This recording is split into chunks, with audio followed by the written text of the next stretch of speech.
Le jour vient de s'éteindre et ce n'est pas la nuit.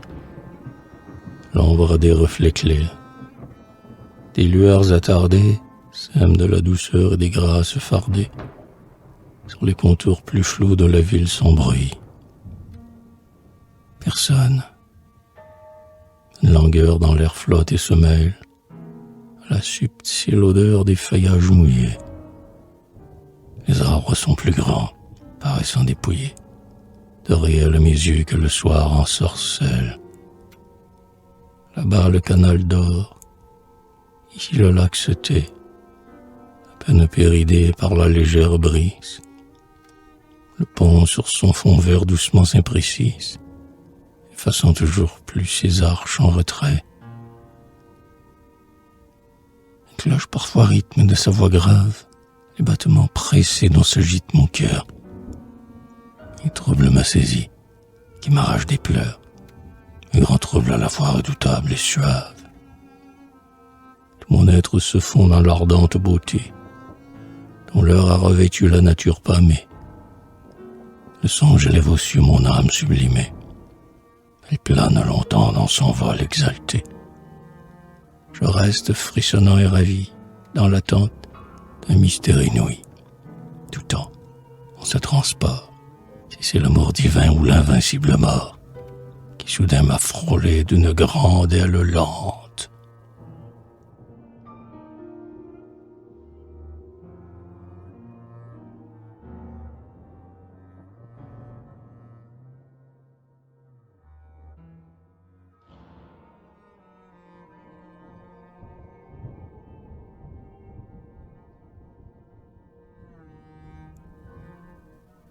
Au crépuscule gris, sous les arbres bruissants, j'ai vu dans mes yeux apparaître mon rêve. Image lumineuse en un jour qui s'achève, ce n'était qu'au vain jeu de clairs reflets mourants.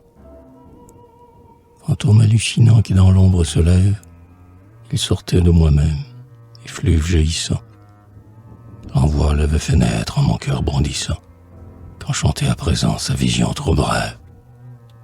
Car, un doigt sur la bouche, il montait dans les airs, d'un vol puissant et sûr, d'un grand essor, si fier qu'il semblait tendre à Dieu.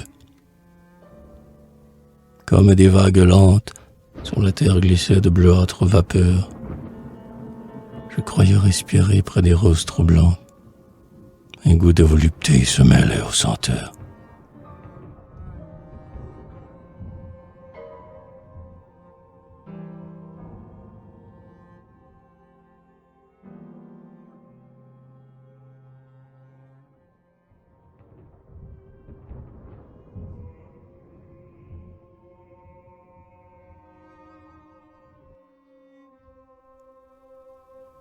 Sur les mornes canaux, la nuit descendue, laisse flotter son voile et traîner son manteau. Où vont-ils donc ainsi, glissant au fil de l'eau, les blancs cygnes altiers parmi l'ombre épandue? Ils sont là, depuis quand? Le long des quais déserts, sous les vieux ponts moussus, surgis sur l'onde morte, tels de grands lys ailés qu'elle berce et supporte, qui pour la refleurir tout grands se sont ouverts. Quel rêve orgueilleux dont s'enchantait leur âme, s'ils gardaient l'image en leurs yeux éblouis. D'où sont-ils descendus? Quels désirs inouïs ont laissé dans leur cœur la cendre de leur flamme? Ils se sont renoncés, dirait-on, sans espoir, pèlerins recueillis dans la ville endormie, barques de pureté, gestes lents du rythme, fantômes d'autrefois que suscite le soir.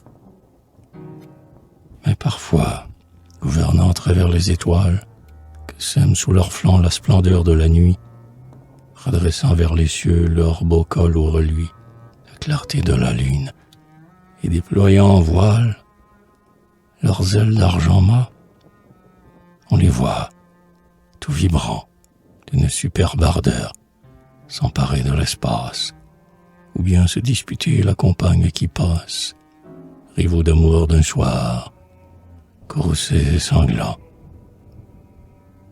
Un instant le désir, sur l'eau triste et croupie, a déchiré la nuit de sa terrible voix. Le spectre du passé s'élevait, plein d'effroi, d'avoir vu palpiter si près de lui la vie.